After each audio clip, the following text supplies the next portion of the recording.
This is the book of Genesis. Before anything existed, before light, before life, before time itself, God spoke, and out of absolute nothing, he built a world, placed two people in it, and set in motion the greatest story ever told. Genesis is not merely a beginning. It is the foundation of every promise, every covenant, and every hope that runs through all of Scripture. In the beginning, God creates the heavens and the earth in 6 days. Light from darkness, sky from water, land from sea, and every living creature from the dust of the ground. On the 6th day, he forms a man named Adam from the earth itself, breathes life into his nostrils, and places him in a garden called Eden, east of the Euphrates, to tend and keep it.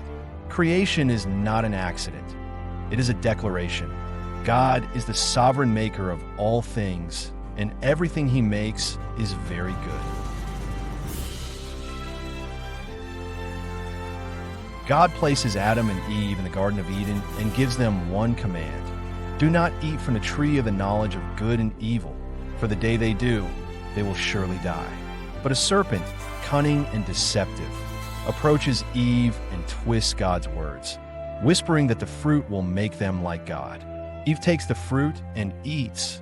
Adam eats beside her, and in one devastating moment, sin enters the world, and with it shame, fear, and death. God calls out to Adam and Eve in the garden, "Where are you?" And they hide among the trees, covered in fig leaves, trembling with shame for the first time. God confronts them, curses the serpent, and then speaks the first great promise in all of Scripture, that one day, a descendant of the woman will crush the serpent's head. He then drives Adam and Eve out of Eden, placing a cherubim with a flaming sword at its gate. But the promise of rescue has already been spoken. Generations pass, and humanity descends deeper into violence and corruption, until God looks upon the earth and grieves, seeing that every intention of man's heart is only evil continually. But one man, Noah, finds favor in God's eyes, walking faithfully in a world consumed by wickedness. God commands Noah to build a massive ark, 300 cubits long, 50 cubits wide, 30 cubits high, and to bring his family and 2 of every animal aboard, for God is about to send a flood to cleanse the earth. The floodgates of heaven open and the fountains of the deep burst apart. Rain falls for 40 days and 40 nights, and the waters rise until every mountain on earth is submerged under 15 cubits of water. Every living thing outside the ark perishes, but Noah, his wife, his sons Shem, Ham, and Japheth, and all the animals aboard are kept safe by God's hand. When the waters finally recede and the ark comes to rest on the mountains of Ararat, God makes a covenant with Noah. Never again will a flood destroy all life, and sets a rainbow in the clouds as his eternal sign. Generations after Noah, God speaks to a man named Abram living in the city of Ur in Mesopotamia, commanding him to leave his country, his people, and his father's household and go to a land God will show him. God makes an astounding covenant with Abram. All nations of the earth will be blessed through his descendants, and his offspring will be as numerous as the stars. Abram, now renamed Abraham, meaning father of many nations, departs at 75 years old with his wife Sarai and nephew Lot, walking by faith toward the land of Canaan. Years pass, and Abraham and his wife, Sarah, remain childless.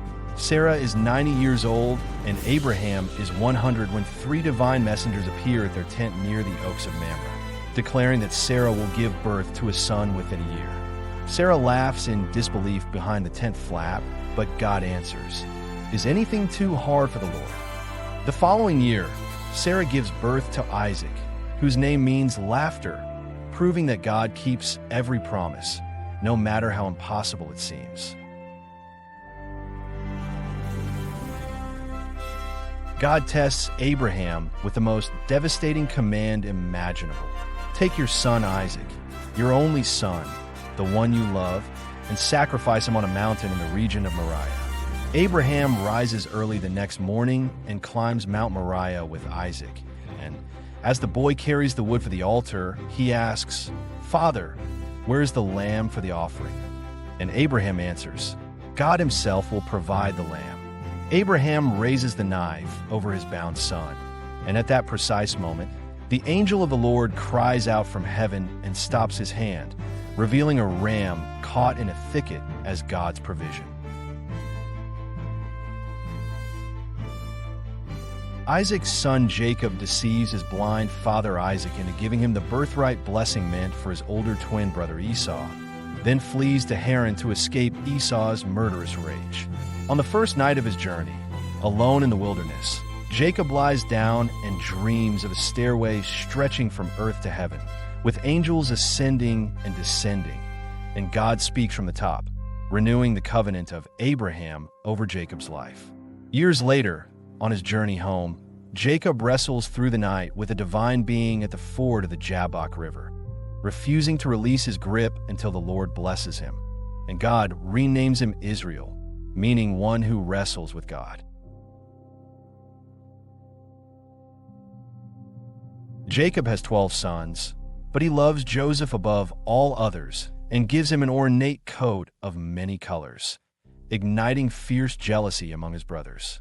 When Joseph shares his God-given dreams that his brothers and even his parents will one day bow before him, their hatred reaches a breaking point.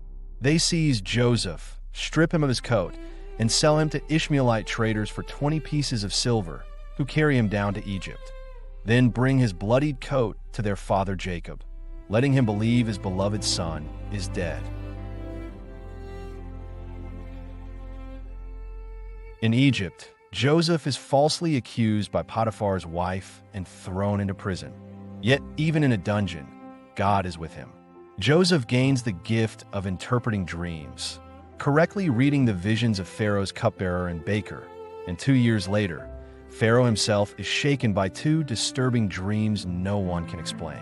Joseph is summoned from prison, interprets Pharaoh's dreams as 7 years of abundance followed by 7 years of catastrophic famine. And Pharaoh is so astonished that he strips off his signet ring and places it on Joseph's hand, appointing the once enslaved Hebrew as second in command over all Egypt. The famine strikes all the known world, and Jacob sent his 10 oldest sons down to Egypt to buy grain, not knowing their brother Joseph is the man who controls every storehouse. Joseph recognizes them immediately, his heart breaking, but he conceals his identity and tests them until he can hold back no longer. In one of the most emotionally devastating scenes in all of Scripture, Joseph sends his servants out of the room, weeps so loudly the Egyptians in the palace halls hear him, and then reveals himself. "I am Joseph, your brother," and the family torn apart by betrayal is restored. Jacob comes to Egypt. The 12 sons of Israel settle in the land of Goshen, and Genesis closes with Joseph's dying words. "God will surely visit you and bring you up out of this land to the land he promised to Abraham, Isaac, and Jacob."